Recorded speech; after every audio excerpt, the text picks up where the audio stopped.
Hai semuanya, gimana kabar kalian? Semoga selalu dalam keadaan baik. Jadi welcome back teman-teman di Ante Greystone Channel, dan ini adalah segmen analisa pagi. Segmen di mana kita akan mengulas untuk update news dan juga pergerakan dari market, khususnya market Bitcoin. Jadi selamat datang di weekend teman-teman. Kita masuk ke weekend lagi, hari Sabtu tanggal 2 Desember 2023. Di perdagangan kemarin kita dapat beberapa data yang cukup penting. Dan ya, mari kita bahas untuk news yang ada dari market teman-teman di perdagangan kemarin.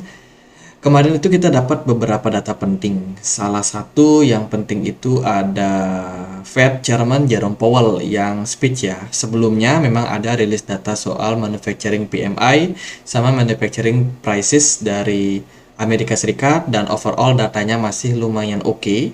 Teman-teman, tidak terjadi hal yang jelek banget lah, apalagi ini sudah mau masuk ke penutupan akhir tahun. Tinggal 1 bulan lagi kita akan masuk ke akhir tahun, masuk ke tahun yang baru. Tentunya diharapkan di akhir tahun ini market itu optimis teman-teman, menyambut tahun yang baru. Itu biasanya terjadi sih di market saham. Jadi mereka melakukan yang namanya window dressing, memoles portfolio banyak perusahaan termasuk juga aparatur negara, supaya seolah-olah penutupan tahun laporan keuangannya cantik teman-teman. Sehingga itu bisa menarik minat dari para investor, meningkatkan kepercayaan diri pada warga-warganya, dan lain sebagainya. Jadi ada banyak kepentingan di akhir tahun biasanya. Sebelumnya kemarin kita juga dapat data soal Fed balance sheet dari Amerika Serikat, dan dilihat dari trennya ini sudah mengalami penurunan, which is ini bagus buat inflasi. Di perdagangan dini hari tadi ternyata ada Jerome Powell yang masih pidato ya teman-teman.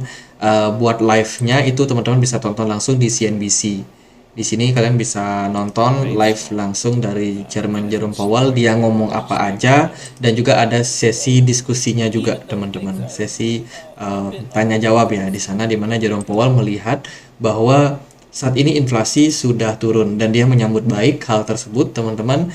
Dan nada-nadanya sih ini udah mulai dovish ya teman-teman, udah masuk ke dovish lah bisa dibilang.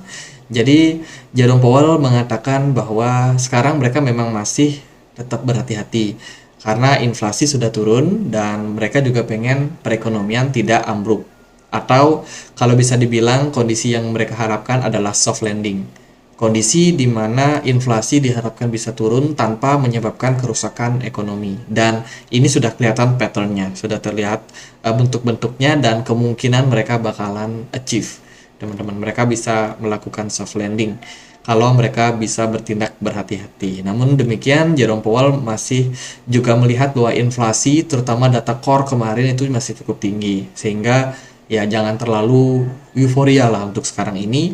Tapi ini sudah mulai masuk ataupun mengarah ke hal yang terbaik teman-teman.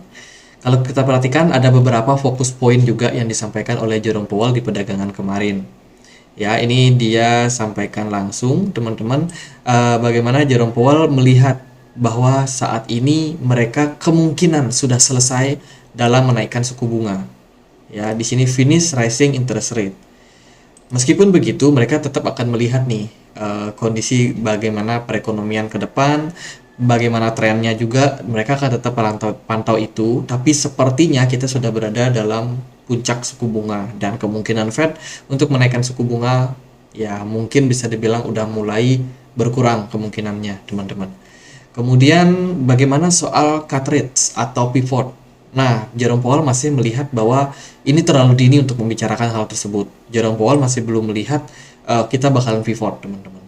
Wah, ini berarti Jerome Powell masih berhati-hati nih teman-teman, dari kondisi sekarang mereka nggak mau kecolongan lagi seperti yang terjadi kemarin.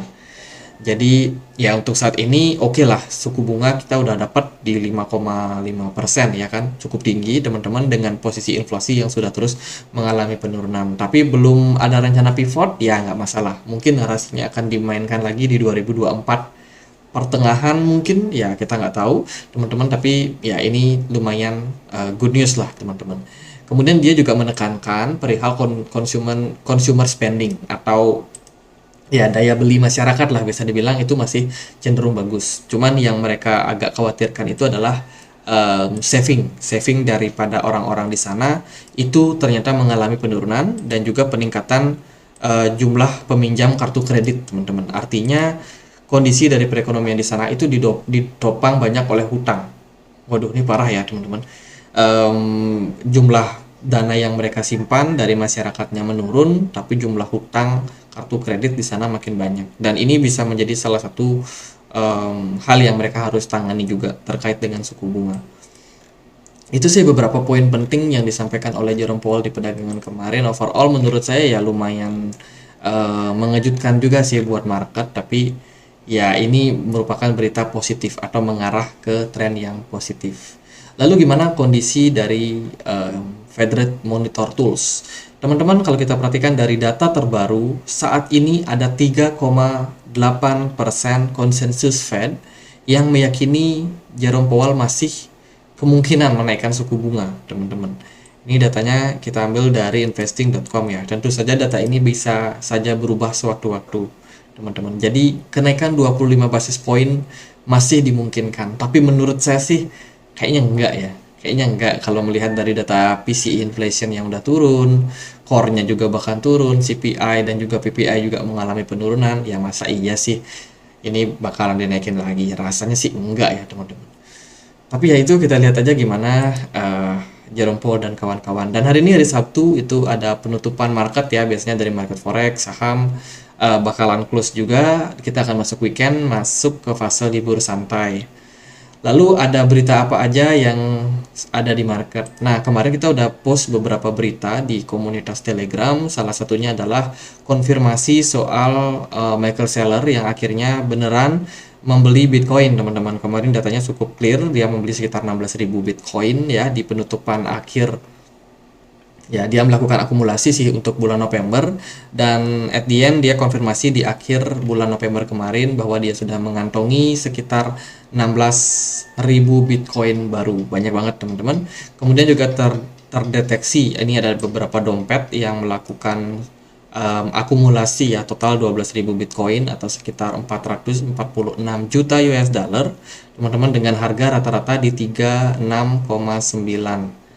ribu. Ya, ini bisa dibilang akumulasi yang dilakukan oleh para whales juga terhadap Bitcoin. Injektif itu ada good news, teman-teman bisa pantau ada peningkatan mainnet terbesar dalam sejarah indektif yang akan dirilis dalam beberapa minggu. Jadi siap-siap aja ada sentimen positif untuk INJ. Teman-teman boleh banget pantau. Token ini ada narasi RWA karena dia join sama Undo Finance. Itu bisa menjadi salah satu sentimen yang positif untuk INJ. Please dipantau aja. Kemudian Doge ini mau ke bulan guys. Dia baru aja mengkonfirmasi bahwa akan ada peluncuran satelit Doge One ya yang sedang dikembangkan oleh perusahaan teknologi luar angkasa Geometric Energy Corporation yang akan mengumumkan proyek tersebut pada Mei 2021. Jadi udah 2 tahun berlangsung, teman-teman. Satelit itu akan diluncurkan dengan roket SpaceX Falcon 9. Ada-ada aja ya misinya Doge itu ke bulan guys. Ya itulah, terserahlah Doge mau kemana. Kemudian ini ada tekanan jual. Ini adalah sebuah chart, teman-teman, perihal net delta token volume. Yang di bawah ini, chart yang di bawah ya yang warna agak ke kuning-kuningan gitu ya, teman-teman. Ini melambangkan tekanan jual dari para seller. Kalau kita lihat dari datanya, memang tekanan jual yang paling tinggi itu, paling tinggi itu ada di kisaran pertengahan bulan November kemarin. Ini tekanan jualnya sangat signifikan. Makin ke sini, makin dekat ke Desember, ternyata tekanan jualnya makin lama makin lemah, teman-teman. Chartnya mengalami kenaikan, dan sekarang kita tinggal menunggu bagaimana buyers untuk inisiatif naikin harga. Ya, jadi kalau kita lihat dari trennya, seller ini udah mulai melemah dan sekarang kita mengarah ke tren yang lumayan positif. Semoga sih kedepannya pergerakan dari market juga bisa mengikuti, teman-teman, dalam hal kenaikan ya. Itu berita-berita yang kita sudah posting kemarin. Kalau teman-teman merasa penting banget untuk tahu berita-berita terbaru seperti ini, kalian bisa langsung join di komunitas Telegram kita. Linknya ada di kolom deskripsi video ini. Dari berita yang lain juga ada dari United Nations. Kalau di bahasa Indonesia kan ini PBB ya, teman-teman. Jadi badan PBB itu meningkatkan keterampilan ribuan staf dalam teknologi blockchain. Ya, jadi tahu siapa yang diajak berpartner? Algorand. Teman-teman, Algorand Impact Summit in New Delhi. UNDP Expert for Alternative Finance and Low Carbon Development. Jadi ya ini berita ada submit ya acara di New Delhi kemarin bagaimana Al Gore itu sempat menjadi salah satu pembicara di sana dan dia bekerja sama dengan United Nations untuk mendevelop sekitar 22.000 staffnya dalam hal pengenalan soal dunia blockchain. Wah, ini menarik nih buat sentimen Algorand. Siapa nih yang udah punya Algo? Teman-teman boleh dipantau si Algo, siapa tahu udah naik. Siapa tahu udah naik. Kemudian dari berita yang lain juga ada dari SEC mengatakan mereka mengadakan pertemuan dengan FunEx tentang ETF spot Bitcoin. Jadi ini bolak-balik ya. Beberapa hedge fund seperti BlackRock kemarin, FunEx juga, kemudian Grayscale juga itu bolak-balik ketemu SEC buat membicarakan soal Bitcoin ETF ini. Kayaknya masih ada proposal yang perlu mereka untuk benahi teman-teman sampai akhirnya dapat approval pada deadline di tahun 2024 nanti. Kita lihat aja gimana lanjutan dari ETF. Kemudian ini ada sebuah chart perihal miners matrix-nya Bitcoin. Kalau kita lihat dari secara geografis, teman-teman, ini nggak bisa di zoom out ya. Nah, jadi pada intinya adalah data ini menunjukkan soal geografis di mana sih miners itu paling banyak. Semakin pekat warnanya, semakin menunjukkan di area-area tersebut itu banyak miners Bitcoin. Dan saat ini konsentrasinya cukup banyak di Amerika bagian utara dan juga di Asia. Teman-teman, Asia termasuk juga Rusia. Kalau kita lihat dari chartnya, di bagian Amerika itu fokus ya di Amerika Serikat paling banyak. Kalau di bagian Asia itu ada di di Cina sama di Rusia. Mentok ngumpul di sana, teman-teman. Dari yang apa namanya jumlah tertingginya memang terkonsentrasi di negara-negara tersebut. Jumlah tertinggi kedua itu ada di negara-negara seperti Kanada, kemudian di Kazakhstan, lalu di Malaysia sepertinya ini juga mengalami kenaikan, Uni Emirat Arab termasuk di dalamnya, dan sisanya ya baru kecil-kecil semua. Indonesia, India, Iran, negara-negara Eropa, Brazil, itu ya oke lah teman-teman. Ada tapi nggak banyak-banyak banget. Nah, ini ada berita yang cukup menggemaskan nih. Ini dari orang-orang Australia. Katanya dia kebingungan soal new crypto tax atau pajak kripto yang baru diluncurkan oleh pemerintah di sana ya. Pedoman baru Australia yang kontroversi mengenai perpajakan mata uang kripto harus diabaikan karena tidak jelas dan mungkin dianggap sebagai tisu toilet, menurut sebuah firma hukum Australia. Pada tanggal 9 November, kantor pajak Australia merilis panduan yang dapat berdampak pada investor dan juga perdagangan terlibat dalam keuangan terdesentralisasi atau DeFi dengan pajak mereka ya. Dalam blognya pada tanggal 27 November, Kadena Legal mencatat bahwa pedoman tersebut bersifat tidak mengikat dan bukan merupakan keputusan publik yang mengikat, dengan alasan bahwa pedoman tersebut harus dilihat sebagai tisu toilet. Teman-teman, ini ya kontroversi ya, tapi ya oke lah teman-teman. Mungkin perpajakan di sana juga masih belum terlalu jelas, apalagi terkait dengan DeFi. Gimana regulasinya, bagaimana cara pemungutan pajaknya masih belum jelas, sehingga ya begitu. Kemudian kita lihat ya dari pergerakan Bitcoin di perdagangan kemarin itu positif teman-teman. Bitcoin mengalami tren kenaikan dengan posisi di XY yang kemarin turun sekitar 0,3% setelah dovish-nya si Jerome Powell. Teman-teman, Jerome Powell melihat bahwa inflasi sudah turun dan ya mereka mungkin masih membuka kemungkinan kenaikan suku bunga, tapi menurut saya enggak deh, kayaknya bakalan tetap dipertahankan di suku bunga sekarang. Dari posisi XAU, gold kemarin rally teman-teman, menguat kembali ya, sekarang menyentuh level 2000-nya. Menarik sekali gold dalam posisi yang cukup strong, sideways dalam beberapa waktu terakhir. Kemudian S&P 500 kemarin juga positif, tapi masih meninggalkan gap di bawah, harus hati-hati. Dari Bitcoin itu juga mengalami rally teman-teman, Bitcoin naik ke 38.800. Sementara itu BTC dominance di perdagangan kemarin juga sangat-sangat positif, naik lagi ke 2151. Beberapa altcoin bengong, tidak bisa berkutik teman-teman, paling beberapa aja yang dapat sentimen positif, seperti si Kaspa kemarin naik 10%, Litecoin 3%, lumayan. Polygon Matic ini udah mau nyentuh ke 0,8 lagi. Kemarin kita bahas Polygon Matic ada potensial untuk membuat head and shoulders, tapi kalau melihat dari sentimen yang positif seperti ini, rasa-rasanya head and shoulders ini mungkin bisa fail, teman-teman. Kemungkinan bisa fail kalau kita lihat dari pergerakan dari Matic ya. Matic yang strong banget, teman-teman. Belakangan ini ketika dia menyentuh level 0,73 itu udah mentok, nggak bisa turun. Ya, tiba-tiba buyers cukup kuat dari smart money-nya. Jadi waspada Matic yang ada pasang short, ini ada tanda-tanda bakalan fail, teman-teman. Kemudian juga ada Celestia, kemarin juga naik sekitar 11% dan nyentuh level all time high yang kemarin. Wah, menarik ya, beberapa koin ini dapat sentimen yang positif, teman-teman. Nah, ini koin yang juga tukang-tukang micin seperti Bryce kemarin juga ngepam lumayan signifikan.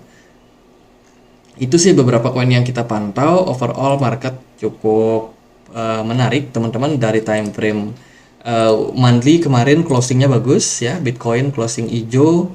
Teman-teman, tidak ada tanda-tanda pembalikan arah, cuman kita masih butuh melihat satu indikasi di bulan Desember ini, kira-kira kemana kebijakan dari Jerome Powell terkait dengan suku bunga yang akan diadakan di tanggal 14 Desember nanti. Itu penting banget untuk kita lihat. Oke, dari monthly masih bagus, dari weekly pun juga tanda-tanda bagus. Semoga aja tidak ada candle doji lagi yang menandakan ambiguity terhadap market. Kalau dari time frame daily, kita skip time frame daily, kita langsung ke time frame 4 jam aja. Di time frame 4 jam pergerakan Bitcoin breakout dari yang namanya ascending triangle pattern. Ini bagus, teman-teman, breakout. Sekarang kita tinggal tunggu beberapa fase dengan target Bitcoin adalah di kisaran 40.900 sampai 41.000. Target terdekat untuk Bitcoin. Apakah bisa di-achieve atau enggak? Ya mungkin aja. Kalau kita perhatikan memang trennya sekarang sudah mulai positif kembali. Volume perdagangan kemarin sangat bagus. Smart money juga di sini kelihatan sangat meningkat ya, karena sentimen dari dovish-nya si Jerome Powell. Semoga aja ini memang sebuah awal yang baik sehingga Bitcoin masih bisa rally, setidaknya ngetes level 41.000. Dari gitu, dari Bitcoin gitu paling untuk BTC dominance. Oke, ini masih cukup tinggi, teman-teman. Jadi bisa jadi juga altcoin nggak terlalu gimana-gimana ya, karena kalau BTC dominance-nya tetap tinggi seperti sekarang ini. Saya sih masih tetap lihat, pantau beberapa altcoin. Itu tadi Matic bisa teman-teman pantau, Algorand juga ya, Algorand, dan sisanya koin-koin lain kita sudah post sih di komunitas Telegram. Mungkin teman-teman yang udah join pasti udah tahu, kayak CFJ ini bisa dipantau, ada narasi RWA dan kerjasama sama Polkadot. Kemudian event-event kripto di bulan Desember kita juga udah posting di sini. Itu sih, SEI kemarin ada menguat ya, ada upgrade yang mereka lakukan juga kita udah posting. Ini ada token-token unlock yang akan dibuka di bulan Desember juga bisa teman-teman pantau. Ya itu sih teman-teman, banyak news yang bisa teman-teman dapatin kalau teman-teman udah join. Jadi paling gitu aja, semoga video kali ini bisa bermanfaat. Bila mana ada pertanyaan, ada koin lain buat dibahas, kalian bisa banget tulis di kolom komentar channel YouTube ini. Sekian aja akhir kata saya Andre, makasih.